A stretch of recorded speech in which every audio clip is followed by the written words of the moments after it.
There's something happening here. What it is ain't exactly clear. Jamie Clark here with Lexington Behind the Curtain and episode 8. So we're putting one in the books about once a week. Today we have a distinguished guest, Bruce Simpson, very well-known attorney here in town for many professional years. Recently, he's been well-known, and we want to give a warning to the audience. Today we're going to talk about mental illness and even touch on attempted suicide. So anyone who's uncomfortable with that, you probably don't want to watch this episode. But Bruce has a really good story to tell, and he's here to help as many people as he can.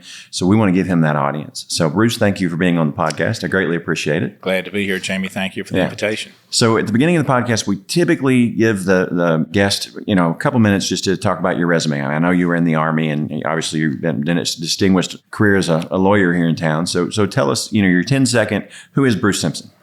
Well, I appreciate the compliment about being a distinguished attorney. I was born in Lexington. I've been practicing law for 41 years. Went to Lafayette High School.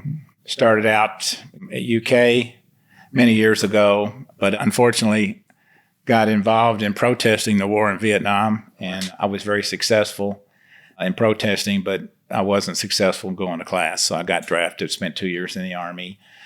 Then I was motivated, kind of gave me a wake-up call, started back to school. What years were you in the Army? 70 to 72. Okay, so it's kind of the tail end of the war. Yeah. Yep.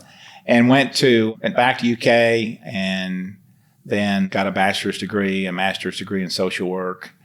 I did child abuse investigation for about a year. Oh, that's tough. Then I worked with the Legislative Research Commission in Frankfurt, staffing the Health and Welfare Committee for the General Assembly for 4 years, and then decided at 30 to go to law school and graduated when I was 33 and started practicing. Didn't like it initially because I was stuck with family law cases, which I did not like, and I went back to LRC for a couple of years, but then I came back and worked out an arrangement with my firm that I was with before not to do any of those cases. I like trying civil cases and did pretty much just civil trial representing individuals for about 20 years with John Angeles and Tim Philpott here in Lexington. Yep. And then career kind of changed in terms of focal point of land use development and real estate. And that's how I know you, because I've interacted with you in that capacity with Fayette County government. I didn't intend to do this kind of work. I can still remember going to law school. And in law school, the first year is mandatory. You take the same classes. You have a little bit of a selection, but most people take courses that are going to be tested on the bar exam. Right. And I remember, I don't know why I remember this detail, but I remember the last sign-up sheet for the second year was a land use planning seminar. And I remember nobody had signed up for it. And I just thought to myself, I'd never seen those words before. And I thought to myself, I can't believe you would go through all of this blankety blank blank after that first year and want to practice that. You would have to be the nerdiest human being on the planet. And that was 1981. I started end of my first year in law school, and then fast forward 7 years later, a friend of mine who was a realtor said, you need to move on up now that you're a lawyer and move out of your house. I was fine. I was happy with my wife and 2 daughters living by Turfland Mall. And she said, well, let me show you some of these new houses, and took me out. And that's when, first time in my life, I'd seen something called a master bathroom attached to a master bedroom. I grew up in a family of 7. We had 1 bathroom, and the house that I'd been living in with my wife and 2 girls, we had 1 bathroom. So I immediately realized I was culturally deprived, and I had to get one of those. And I bought a house in a new subdivision out off Harrodsburg Road on a corner lot on a dead-end street backed up to a horse farm. Yeah. I said, this is my forever home. Yeah. I'll never have to move again. There's trees all around. Life will be great. And 2 weeks after I get closed on the house, I get a notice in the mail from the city advising me about a 300,000 square foot zone change. Oh, wow. That is to be called Palomar Hill Shopping Center. Mm-hmm. And the horse farm was 12 acres owned by land banked owned by 2 developers who were planning up 4-story apartments that are going to be peering over my patio, and the dead-end street was something called a stub street that was planned to be connected up to the apartments in a shopping center. And it occupied my mind 24 hours a day. Yeah. And I started getting into this planning and zoning stuff and started representing my people, my neighbors. There was only 12 of us at the time. And then from that, another neighborhood would call me, and for the next 15 years, in terms of development stuff, I did civil trial cases, but development, it was just representing every neighborhood that fought every development in town. And then the developers I'd ride up with in an elevator, and they said, "What do you got against it?" I would say, this was before the internet, and I said, "Nothing. It doesn't say Bruce Simpson, anti-development lawyer. You can call me." And finally, after 15 years, some of them started calling, and I started representing the development community, but I still do both sides. I mean, Bill Lear, who's been a friend of mine since we were 10 years old and who was on the other side of many cases that we've had over the years, told me that you'd have to pick your sides if you were going to do development work. You couldn't just go back and forth. Lawyers represent plaintiffs and defendants all the time, but he said, you got to pick a side. And I'm like, well, I don't see why that's necessary. And whoever calls me, if I don't have a conflict of interest, of course, I like representing people in these cases, and they're fun. I thoroughly enjoy them. And, I'm not going to tell my clients this is a secret, but some of the cases, if I had the money, I'd pay the clients to let me do the case. I love it that much. Well, you said something on your interview with Jack Patty that I really liked, and I feel that way too. You're a lawyer. You go into battle. You're a warrior, right? And then when you had some health issues, it made you feel less than. I own a business. I've been commissioned salesperson for 30 years. As somebody that does that, you wake up every morning feeling like a loser until you go hunt and kill something. So I've been a warrior. Well, I had back surgery a couple of weeks ago, and I can't pick up, 5 pounds. I mean, my setup in here, the girls in the office have to do it because I can't move the mic stands around. And it's humbling. I mean, I told my wife, I've never felt so emasculated. But if I try to push it, I'm going to hurt myself and put myself backwards. So it really resonated with me when you were telling Jack that, because, we're big, strong men, right? We've been warriors our whole lives. And sometimes God makes you slow down, and it's not in your own hands. Yeah, back pain is very debilitating, and it's very, very difficult to overcome. So I sympathize. I grossly underestimated how much pain and how long the recovery would be. Yeah, it's serious. But like I said, I've been a big, strong man my whole life, and I went almost 25 years without missing a day of work. And even with this, I tried not to miss. And my doctor's like, you really need 2 weeks of laying in bed, and I'm not built that way. There's no way. You'd have to put me in a forced coma to make me lay in bed for 2 weeks.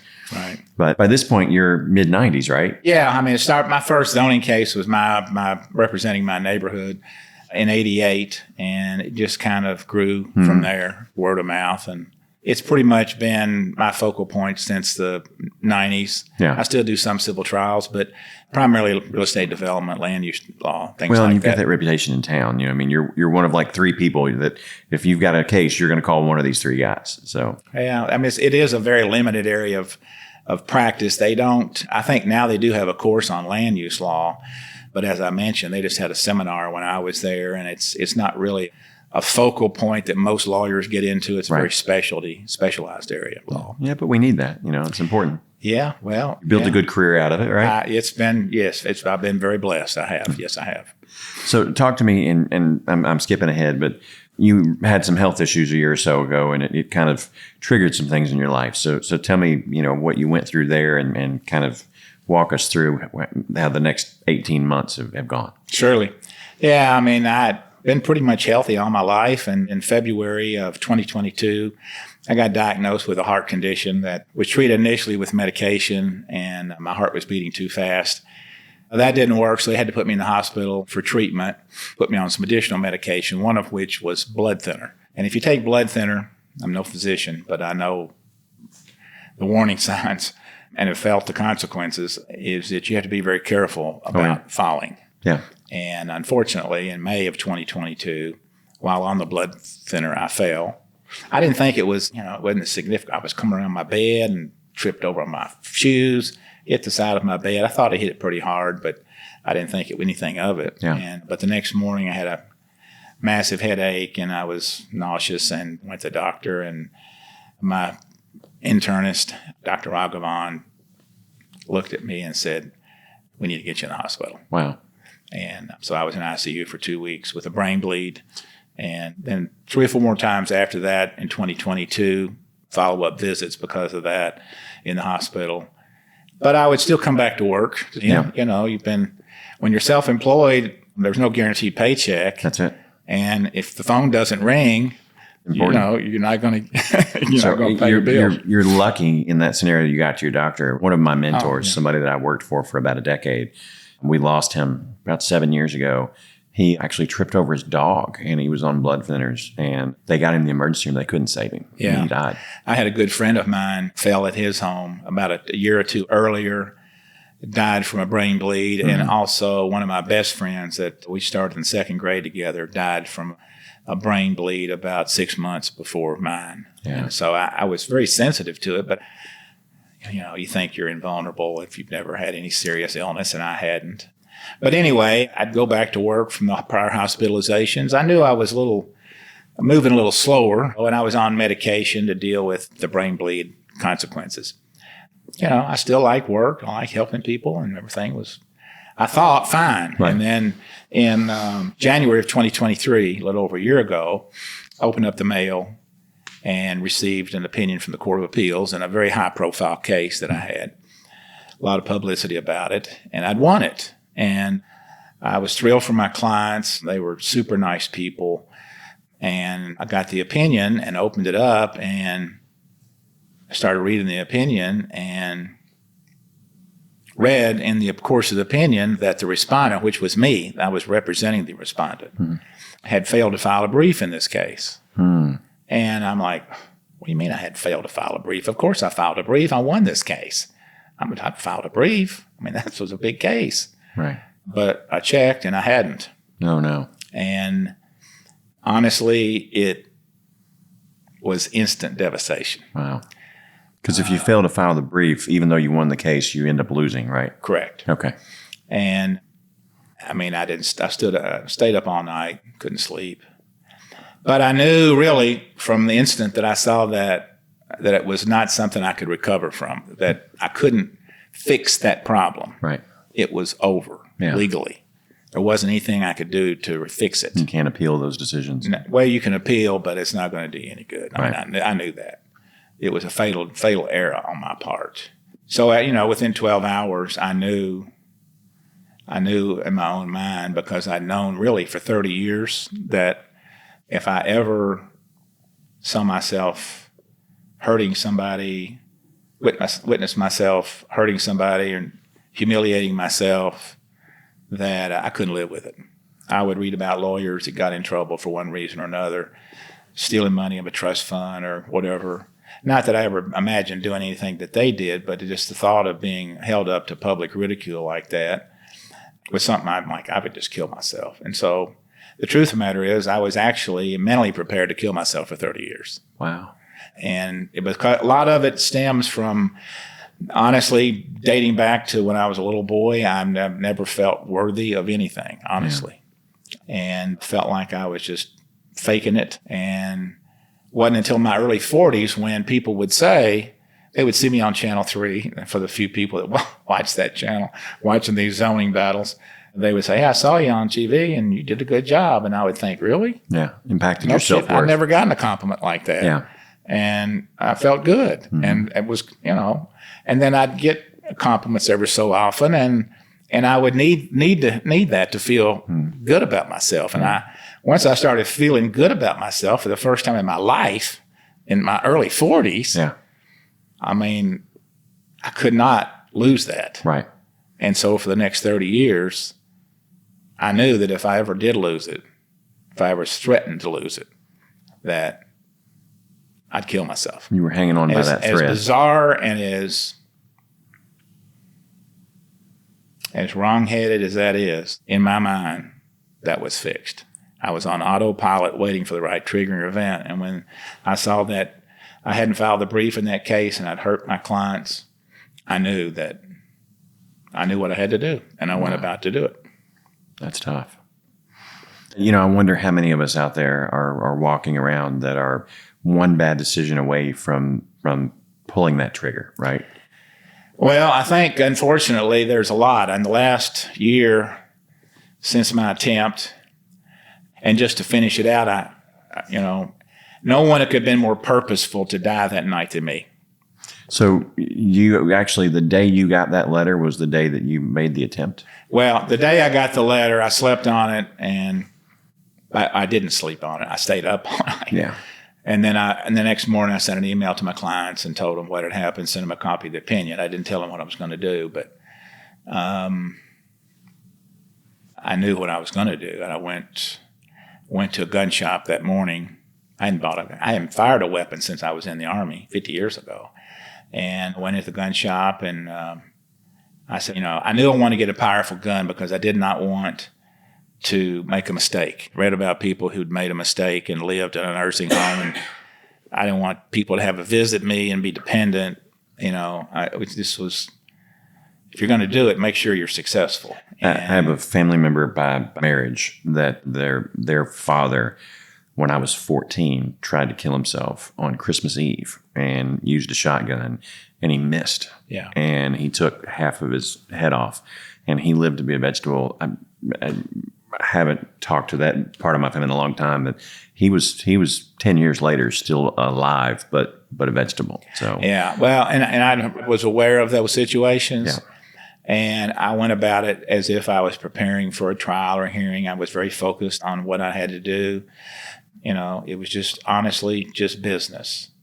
And I had to be prepared. I had to be effective. And I bought the most powerful handgun they had in the shop, .357 Magnum pistol, a revolver, and with hollow point bullets, which would explode on impact. Yeah.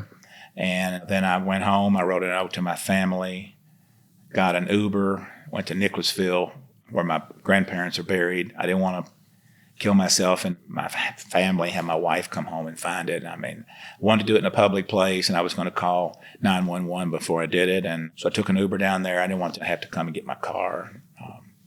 So I took an Uber down there and got out. This was January 25th. It was cold.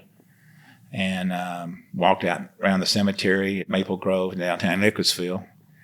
I when anybody down there, it was dusk, and I pulled the gun out, and I thought,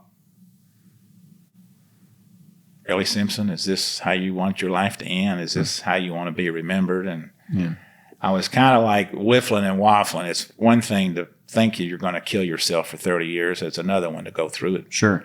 But I pulled the gun out, and I thought, well, I want to make sure this thing fires. I'm only going to do this once. So I pulled the hammer back, and it was a revolver, so I could see the bullet rotate into the chamber. And I pointed it into the ground, fired it, and I was shocked by how loud it was. Kicked my hand way back over my shoulder. And dogs started barking all around the cemetery. I'm like, my gosh, people are going to be coming out looking at all this. It was much louder than I anticipated. So I called 911 and told them there was a body in Maple Grove Cemetery. And the dispatcher said, where? And I told her it was on the left-hand side as you come in the cemetery. And she said, will you be there to assist the officer? And I said, yes, I'll be there. She said, the officer's en route. So I knew my time was, right. I had to take care of business.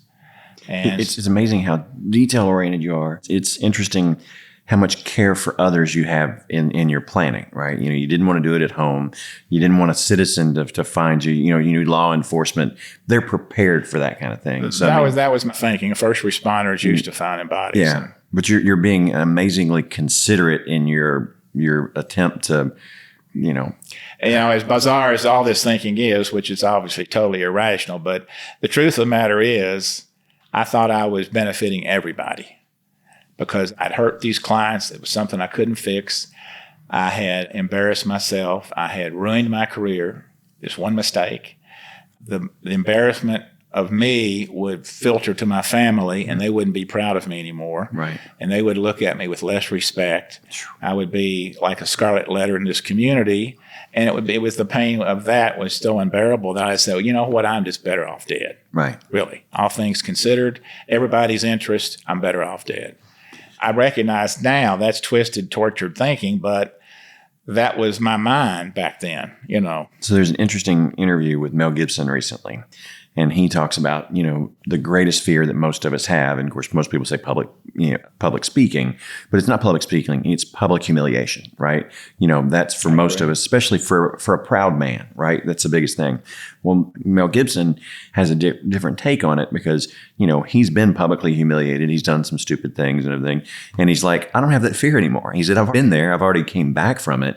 So using your example, that's an interesting perspective to look at it. It's like, all right, once I've faced that demon and conquered it and realized it isn't that bad, I'm still here. There's almost some peace to that, right? So I saw that interview with Mel Gibson. I'm big in the community. I'm very important. Reputation is a big deal. My business survives on my reputation, and I protect that. And I've always been afraid of making that bad mistake. And we talk about being big, strong men. Man, we're fragile as hell. Oh, you're not kidding. Yeah. Everybody is vulnerable and can be overwhelmed mentally, depending upon the right evolving set of circumstances, and that's things that are going on in their life and inside their mind. Absolutely. Yeah. So you fired the gun. You hear much louder sound than you anticipated. Yeah. Dogs are barking. The police are likely on their way. Police are on their way. I took the spent casing out of the revolver. I didn't necessarily have to, but I'm very double and triple check on everything that I do. You just get that way in preparing as a lawyer, and I wanted to make sure that I was only going to do this once, and I didn't want to have any mistakes. So I took the spent shell out, and I pulled the hammer back, and I saw the next bullet rotate into the firing chamber, just like the one that I test fired. And I put the gun to the side of my head, and I pulled the trigger. And the hammer hit the bullet, and the bullet didn't fire. And I'm like, what? I mean, I got contingencies for everything. Not that. No. I was supposed to be dead. Man, that's God's work right there. I'm sorry. I don't know your faith, but no, there's no question in my mind about that. I was a doubting Thomas before all of this. I'm not a doubting Thomas anymore. Absolutely. I can assure you. And then, I was bewildered, and then the cops coming up toward me, and I have the gun in my hand, and I thought about shooting myself real quick, but I didn't want to shoot him. He's I don't want to, I didn't want to shoot myself in front of this police officer. Right. So I put the gun in my pocket, and he pulled up next to me. He was, I don't know, maybe 75 yards away. He didn't see the gun because he didn't, Didn't react. No. And he pulled up next to me, rolled the window down, and honestly, I didn't have any plan. I didn't have any really lies. I wasn't not supposed to be talking, and I said, mumbled and stumbled and said something that I'm sorry, it was a garbage bag. It wasn't a body. Right. I apologize. And he said, well, no problem. Thanks for reporting it anyway. But then he stayed. He kind of hung around. He was a little suspicious. Yeah. And I was cold. Yeah. And I had nowhere to go. I had no car. I looked across the street for a bar or something I could go to get warmed up, and until this police officer left, and I was going to come back and finish it. And but he didn't leave, and I'm like, what am I going to do now? And so I was kind of walking out of the cemetery to find someplace warm, because this was January 25th. I think it was 22 degrees as I looked back on it. And anyway, thought entered my mind to call a friend of mine, Bruce Smith, who's an attorney in Nicholasville, who'd been good friends with for a long time, but we'd had a big case that I probably shouldn't have taken it because I knew he would not like it, but my ego got the better of me because it was the kind of case I liked. Yeah. And people call me, and then unfortunately our friendship went south after that. Yeah.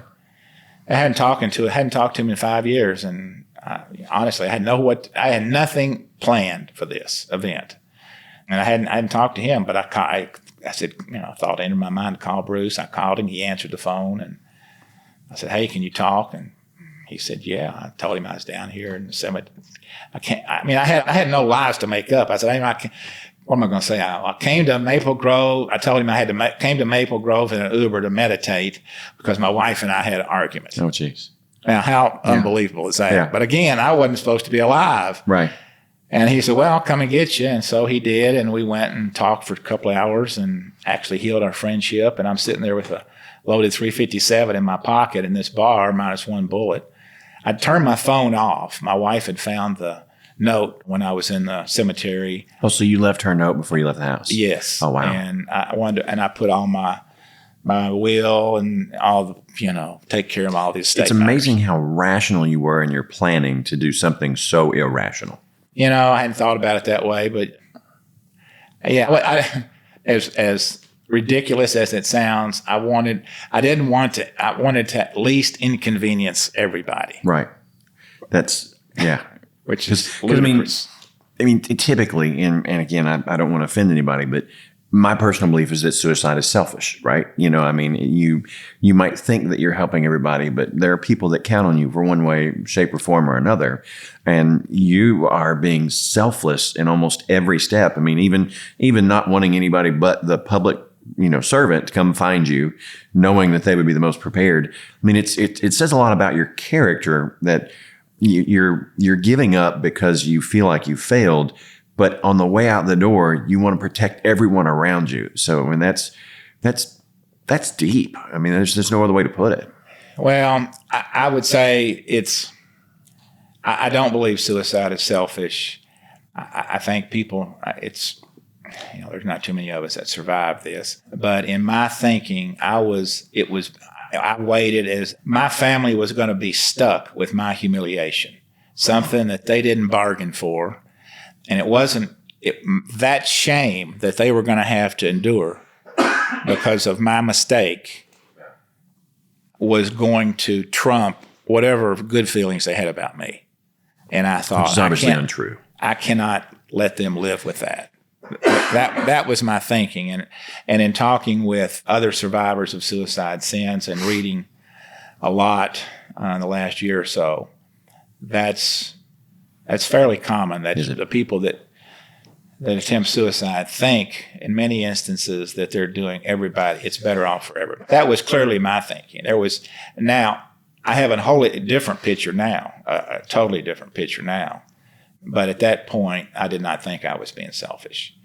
But anyway, Bruce and I we talked and got to be about 11 o'clock and I was still going to finish it. I mean, I thought, am I still going to do this while we were talking for a couple hours? And, stay on mission, Simpson. I mean, it's like, I got a hearing coming up, stay on mission, stay on, let's focus. You're hyper-focused on it. Yes. Yeah. I mean, I'm locked on. So we got ready to leave and I said, well, just drop me back by the gas station, which was right across from the cemetery where he picked me up and I'll get an Uber back to Lexington. And he said, well, Ubers don't come to Lexington. And I said, well, yeah, they do. They drop me back. They'll bring you down, he said, but they won't pick you up. And I quickly lied and said, I got her number. I didn't have her number. But I wasn't going to take an Uber back anyway. I was going back to the cemetery. Right. So he pulled up next to the gas station. I got ready to get out of his car, and he said, where are you going? I said, I'm gonna get the Uber. He said, I'll wait. I said, no, man, it's 11 o'clock. Going home, man. It's too late. It's fine. I'm fine, really. They'll be here any time. He said, I'll wait. We sat there for the next 20 or 30 minutes. I tried to get out 3 times. Each time he said, I'll wait. So I recognized I was not going to be able to go back to Maple Grove Cemetery, finish what I was came down to do. And obviously he was suspicious that you had. Well, he knew something was weird, obviously, but I never told him that I was down there to kill myself or that I had a .357 in my pocket. Right. And I just said, my wife and I had an argument, and I really didn't go into a lot of detail. It was more of our conversation about he and I. But yeah, I'm sure he thought something was weird because, who comes to Nicholasville Uber in the 22-degree weather to meditate in a cemetery? That's about the most implausible lie you could possibly come up with. But I wasn't prepared for any of that. And so he said, come on, I'll take you home. So we drove back to Lexington and came over my street and over the hill, and there was like 5 or 6 police cars in front of my house. I guarantee there's not been 5 or 6 police cars at one time in my neighborhood at any point in time in 25 years it's been there. And Bruce looked at me and he said, what the hell? And I'm like, well, I'm mumbling, grasping for something. I said, just don't stop. I'm thinking to myself, I don't want to be tackled in my front yard with a loaded gun. And I said, just drive up to Harrisburg Road. I live in Beaumont. And I said, just let me off up there. I'll walk back. And he said, are you sure you're going to be okay? Are you walking back? And I said, yeah, I'm fine. I'm fine. I'm good. And he said, okay, all right. Because, Bruce and I were very close. We were like really close for a long time. And so anyway, I got out of the car for the final time and I walked down in a big detention basin. I thought to myself, I've been in more detention basins as a lawyer than I bet any lawyer in the history of the practice of law with land use stuff. Right, land use, yeah. And So I walked down in there and I pulled the gun out for the final time. And the thought entered my mind about, well, wait a minute, he just dropped me off. I can't kill myself. It's going to hurt him. A bad memory. Yeah. And I can't leave that with him. So I'm like getting ready to walk out of the basin, and I'm thinking to myself, well, hell, I guess I have to wait a couple of days, a day or something, do this again, but I got to do it. And right as I got to the top of this basin now, what I'm about to say, I've only said twice previously in public. I didn't disclose it in the article that I did for the American Bar Association or the Kentucky Bar Association. I didn't disclose it with Beth Musgrave, the Herald Leader, when she interviewed me. And I didn't because once I decided to go public with all this, I did it because I started feeling better, and I didn't want anybody else to go down this unstoppable spiral to the point of no return like I did. I wanted to let people know there's hope. Yeah. There's mental health treatment. You can be helped. And so I didn't disclose the quote-unquote rest of the story because, as I mentioned, I was a doubting Thomas before all of this. Right. I mean, I believed in God, but I was doubtful and went back and forth on the Bible being the exclusive Word of God, and how could I ever authenticate the Bible as evidence in a trial, and hearsay on hearsay? And, oh, yeah. You're a man of facts. And I was, yes. Facts and faith. I'd heard this from judges for 41 years. Mr. Simpson, I don't care about all these other things. Just give me the cold, hard facts. Right. I mean, that was ground into me. Oh, for sure. And so I had doubts, but I mean, I also knew that God knew those doubts, and they were legitimate. And it wasn't like I was, intentionally being ignorant or anything, but I didn't really seek much out either about it.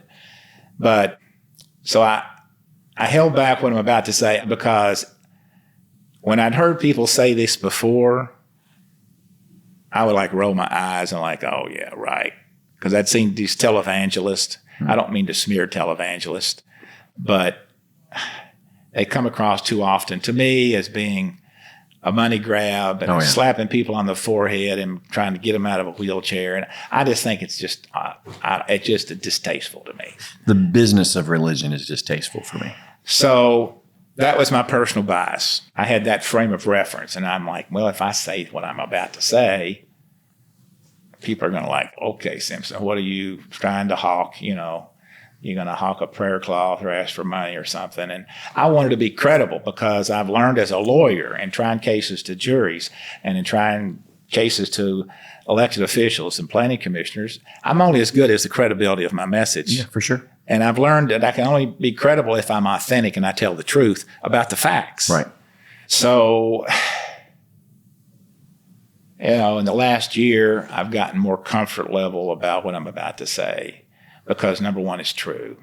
And the truth is this, as I was walking out of that basin, I had just an instantaneous sense of calm and peace overwhelm me. All that anxiety that had twisted and tormented my mind to the point that I was totally comfortable with killing myself without hesitation. There wasn't any crying and gnawing and gnashing of teeth, if you will, before all that. It was just something I'd been planning on doing for 30 years, and now was my time, so let's just get it done. But coming out of that basin that night, I was calm, peace, like I've never experienced. I mean, it was just unbelievable. And then I hear this very comforting message inside of my head.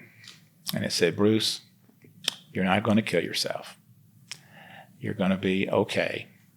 And you're going to be equipped to handle the aftermath of your suicide attempt. You're going to be fine. And the truth of the matter is, I've been fine ever since. Mm-hmm. Now, I've needed mental health care. I've needed therapy, and I've needed medication. Right.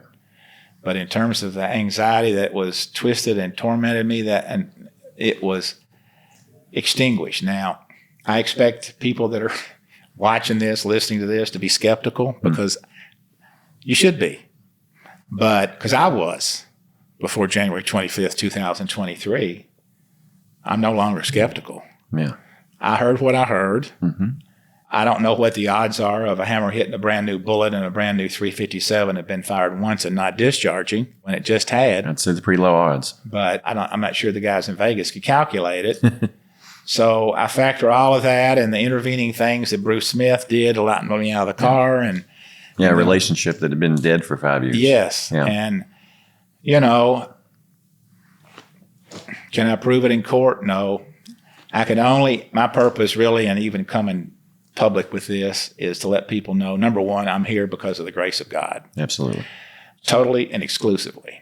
And I know people can be helped. They have to have mental health care. Yeah. Well, you've got to have the strength to ask for that help. And that's huge. I was empowered, I think, by God to get that. To finish out what happened, I didn't have a choice. Right. But when I started walking home and I threw the bullets away in a dumpster, when I was walking home, I did peek around the corner to see if the police were still there because I didn't still want to be tackled. And they had left. They were out still looking for me. I had turned my phone off. And if I hadn't turned my phone off in the cemetery, they would have found me because They did find me in the cemetery. But once I turned my phone off, they couldn't find me. And so then I walked up the street and I called my wife. And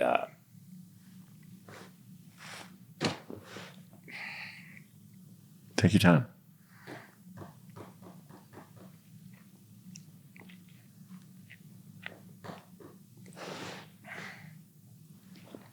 I called her, and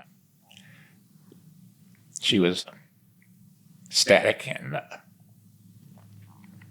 devastated at the same time. She came running out the door, and we hugged. And went inside. She wouldn't let me put the gun in, leave the gun outside, which I did.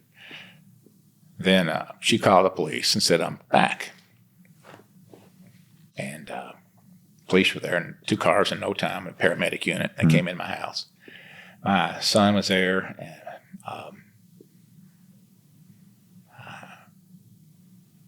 I said, I'm fine. I'm over all this. I really am. I'm sorry you had to come out here. And, and he said, well, you wrote a note, you went and bought a gun. I didn't tell him that I'd pull the trigger. Right. And I didn't tell him what happened in the cemetery. I just didn't. I changed my mind, which was true. But I figured if I said I pulled the trigger, I was going to be taken away. Yeah, 48-hour observation or something. I didn't want to be taken away. And so I didn't seek mental health treatment at that moment. I thought I was going to be okay. But he said, we got to take you in, and we got to frisk you for weapons. So will you put your hands up against the wall? And so in front of my family, put my hands up against the living room wall, and they patted me down for weapons. And you left the gun outside at this point, yeah, right? my son went and got the gun. And Okay. I'd thrown the bullets away, so it was empty. They took the gun, and then they put me in handcuffs, put me in the back of the police cruiser. And I'm sure all my neighbors were, Yeah. people and actually curious. I would have been too if I had 5 cars out next my next door neighbor's house. So back to the cruiser, and they off to Eastern State Hospital, a place that what was strange about it is partway there, I was handcuffed in the back of that cruiser, and I was thinking growing up in Lexington, all the times that I had made fun of people that were in Eastern State. Yeah. And had mocked people with mental illness. And I'm like, well, that's about right. I'm going to Eastern State. It's funny from the outside looking in, and I'm a very godly person. I pray every day. It's almost like God is making you own this, right? Your experience, you're not going to be able to sweep it under the rug. You're not going to be say, I've changed my mind. It's good. You're taking full blown ownership of this, whether you want to or not. I think I've been empowered to do it. Exactly. Because the Bruce Simpson that existed prior to January 25th would have been too weak to do it. Right. So I give all the credit to God. No question about that. So I go to Eastern State, and they put me in an unlocked room, checked on me every 15 minutes for the 3 days I was there. They had to unlock the bathroom when I needed to use the bathroom, and they had to be in the shower when I took a shower. And first time in my life I'd ever talked with a mental health professional. talk with a gentleman out there about my age, Dr. Donald Crow, clinical psychologist at Eastern State. And it was amazing because, I mean, and he spent a lot of time with me and immediately cued into my history. We went through the whole history and stuff I hadn't even thought about. I mean, it's just, I thought I had a Bruce Simpson personal weakness problem. Right. That I had been, it was just weak from the time I was a little boy until now. And I didn't believe in really mental illness. It's like, I just thought, well, they're just malingering and they're, that's not legitimate and they're making it up. And I had no confidence about therapists. I mean, I knew I would get down at times, no question. But I just said, this is just my weakness. And I never shared with anybody that how I felt because you suck it up. And well, you're a big, strong man. You power through, right? That's how we were raised. That's how I was raised. And I didn't trust telling somebody, that any weaknesses because number one, I'm a warrior. I'm a lawyer. I got a uniform I'm wearing as a lawyer. Yeah. I've got a front that I have to wear when I'm, advocating for people. And I don't want to create any chinks in that illusion or that role. It wasn't an illusion. It's a role. It is a role. Affirmative obligation I have under law. I take it serious, always have. But anyway, he peeled all that away and caused me to think about things. He did a lot of diagnostic testing, found out that I'd had a cognitive memory impairment that was related in part to long-term untreated depression and the brain bleed. And he said, there's a plan that we can get you back on track for that, and you'll be in good shape. It's going to take about 1.5 years to fully recover. Do you think the brain bleed was part of what triggered this? Yeah. That and the long-term depression too. I had no idea depression could cause memory impairments. No, I didn't know that either. It's. I mean, I'm sure you can repress memories, right? As a form of self-preservation. Yeah. But I didn't know it could cause actual memory loss. I mean, the literature is pretty well grounded in that, and it was a combination of the two that caused me to forget to file the brief. But in any event, through many sessions, I started feeling better. They had put me on medication. I continued therapy, still am, and it's helped me tremendously. So I know from my own personal experience, therapy works. Yeah. I know from my own personal experience, mental health treatment works. I was completely negative about it. No one could have been more negative than me about mental health treatment. And no one could have been more disparaging. I mean, I'm sure some people could have been more disparaging. I mean, I wasn't mean-spirited. I didn't mock people or anything like that, at least to their face. Yeah. People would say, well, so-and-so's,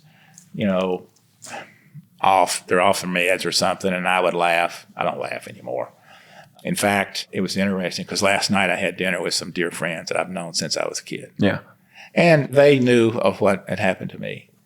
And without thinking about it, just in conversation, one of them mentioned, they had to go to the loony bin over on Eastern State. Yeah. It was right in the middle of dinner. Yeah. Anytime before then, you'd have laughed. I would have laughed. Right.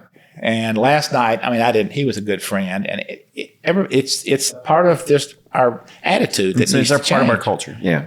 And I just said, well, I was in the loony bin for 3 days, and he goes, yeah. I'm sorry. I said, look, I didn't create a problem. I used to think the same way, Jack. Come on. I mean, we're all the same. But, I got a wake-up call. And he said, well, I just got one too. Yeah. So we have a lot of learning and education to do because it's harmful to talk about that because you don't know what somebody is thinking right now. Well, we're all suffering a battle we're all fighting a battle that nobody knows, right? Exactly. I mean, we all have our internal struggles and our external struggles. When you're suffering in silence and you think it's me. Right. And it's not something that's treatable, you're not going to get help. Well, and I forgot the statistics, but I mean, suicide is like 70% male, right? I mean, it's much more men than women. Yes. Men have the highest proportion. Lawyers are 2 or 3 times more likely than non-lawyers to kill themselves, and somebody dies by suicide once every 11 minutes in the United States. Oh, that's so sad. All of this is preventable. Well, and lawyers in general are type A personalities, right? They are. You're warriors, and I'm extremely type A, so I get it, And men, we got this macho role that we have to live up to as well. That's been historically Well, ingrained in that's us your through- self-worth, right? Yeah. Oh, yeah. I mean, Art, I'm it is, a husband, I'm a father, I'm a business owner. I get up and I go hunt and kill every single day. Yeah. And if I don't do that, what am I here for? So I get it. Yeah. Well, and this has gave me the mental health treatment has been immensely helpful. There's no question. But the whole experience of having the hammer hit the bullet and the bullet not firing and heard what I heard. And then I've, for the last year or so, I'm like, well, I'm going to get into this. This is weird how this happened. But I still had doubts about things. And I started reading everything about human behavior, and also about, I've read more books in the last 1 year than I've read in my entire life. Wow. And to kind of verify scripture, and, I've talked to many, many pastors, and I cross-examine them about this and that and the other. And because I prayed to God, look, my doubts. I'm not fooling you when I have doubts. Sure. Yeah, I'm not, I'm sitting there squirming in church and shaking my head like I'm not buying what the preacher's selling. I know God knows what's going on, so I'm not faking him out. And it's through that process of just being honest with myself and prayer and reading. And there's a pastor named Tim Keller that if you haven't ever seen anything he's ever preached, he's actually, he died in May of 2023, but his sermons live on YouTube and on podcast. He's got 8 or 9 books. I've read 5 of them. I have gotten so much understanding about my faith, how well it's grown, and as much as medicine has helped me stabilize in medical treatment and mental health treatment, going forward in terms of outlook on life and the guidepost of living forward, my belief in God and to try to do his will is guiding my life without question. I have a purpose. That's so powerful. That I never believed, I honestly, I have think sometimes when I'm saying these words that there's the other Bruce Simpson sitting over there for January 25th, and he's looking at me like, dude, what happened to you? Yeah. And I expect people to be skeptical, because I was. You have to look into this and find out for yourself. And ultimately, and when the lights go out at night, you believe what you believe, not what somebody tells you to believe. But, I applaud you for sharing your story, because surely the people hearing it, that may be feeling that way. Maybe that Bruce Simpson of 2 years ago that's been carrying that baggage around in the back of his head for 30 years hears this story and says, maybe I should get mental health before I have my trigger event, right? Because I'm sure there's a lot of men out there that, hey, if this goes wrong, I'm gonna do it. I'm gonna end it. I got life insurance. There's the whole suicide by cop thing. That's a very real thing. That hey, you've got life insurance and it won't pay off if you have suicide. And you pull a gun on a cop and he kills you. Your family gets your life insurance. Yeah. How sad is it that there's actually a phrase built around that method? That's very true. So I really do applaud you, because you're getting the message that needs to be gotten out. I almost have to, I have to bristle a little bit, but I appreciate the compliments when people say that, you have courage, or I guess because I always had a hard time accepting compliments. That's one of my deficits or whatever. But the other thing is, I've been empowered to do this. Yeah. This isn't me. It's now your mission. Right. It's I've been empowered to do it, and people can roll their eyes and all of that. I'll take a lie detector test on everything that I've said tonight, put me under truth serum or whatever. But what I've said and what I've said to others repeatedly and what I've written about is 100% truth. Well, it's awesome. And I really appreciate you coming on, because, this is a different venue, right? We've got our kind of our fireside chat and we get to talk, but this, like you said, your pastor, his podcast will live on in infamy. This is going on YouTube next week, and hopefully a lot of people see it and get to hear your story, and you're very passionate about it, and it's very personal, and I've had times in my life that I very much doubted God and very much doubted God's role in my life, and over the last decade I have become closer with God through challenge, right? God drives you towards Him. I love that this event has stabilize your faith, and you can go forward and you're no longer a doubting Thomas. And that's awesome to me. I've been very blessed. It's not the kind of experience I would recommend to go through to feel and think of how I am now. And I'm actually thinking more clearly as a lawyer than I've ever thought.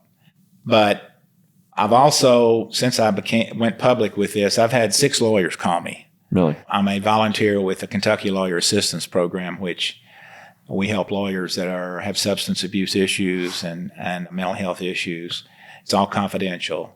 But I've had 6 lawyers call me with thoughts of suicide. Yeah. 2 that had a plan. 1 that was on the way to buy the gun. Wow. And talked to all of them, still in conversation with them. They're all still alive. Yeah. And honestly, my target group is that thankfully small percentage of people who are suffering in silence right now that may be looking at this or listening to it and thinking, well, I don't have a problem that I can't fix on my own. And I remember coming out of ICU and my physician that diagnosed me with the brain bleed, she said, Bruce, if you thought about seeing somebody, you've had a lot of trauma after the brain bleed. And I said, what do you mean seeing somebody? Like what, a psychiatrist? Yeah. Well, yeah. I took offense. Right. I said, I would too. You mean, no, I don't need a psychiatrist. No way. I know. I'm fine. Really, I'm fine. That was my attitude. Yeah. And I know now I know that was wrong because I've witnessed firsthand how mental health treatment works. And it does work. And I'm just telling folks that are feeling like it's all you, that you have a whatever personal problem that's just you, it's not you. There's something going inside mentally that's legitimate, as heart disease, cancer, and the like, and it can be, as I have experienced, almost just as deadly, if not, in fact, deadly for some people. I know that you can be helped. I know this. You may have to change therapists. You may have to change medication. I had to change medication. But I can tell you it works. And there's no need to suffer in silence, and there's no need to be miserable because you can be helped. There's no question in my mind about it. Man, there is no better way to end our time together than what you just said to that camera right there. That's the truth. God's given you a second chance, and now you're empowered to go out and help other people.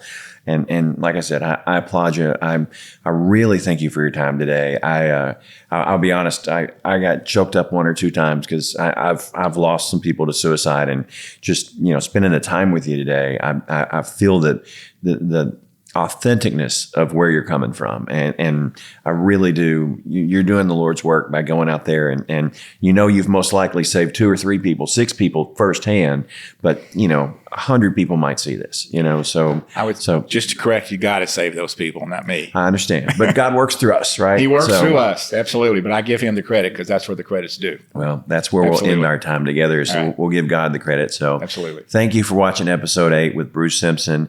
I hope we've done some good. If you see something, say something. Suicide prevention. There's lots of great resources out there. We encourage you to get it. And I would just say too, if you get stressed out and you don't have anybody else to call 988. It is a toll-free hotline of trained people. I've called that number to evaluate them, to see how they do, and it is an excellent emergency resource. 988. It's open 24 hours a day. Awesome. Thank you for watching this episode of Lexington Behind the Curtain.